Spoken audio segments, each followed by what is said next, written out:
So, I mean, we covered such good information. I don't even want to erase the board. Let me push it to the side in case we come back to this board. I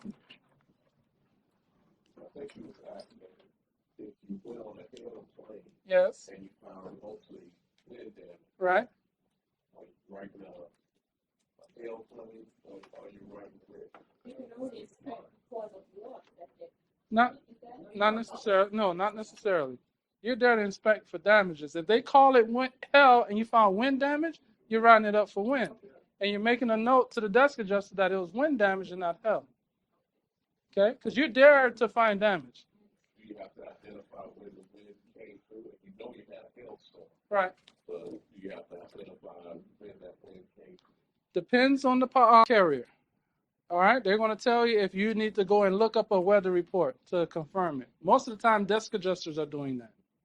Most of the time. That's what I just said. Yeah, absolutely. But once the hail starts dropping, it's no longer just a wind event. It's a hail event.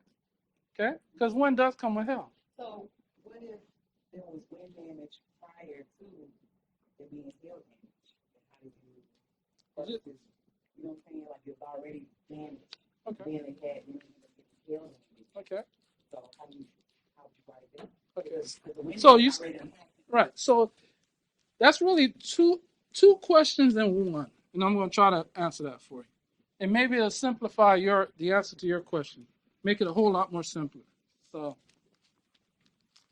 the answer is going to be so simple, you're going to be so surprised.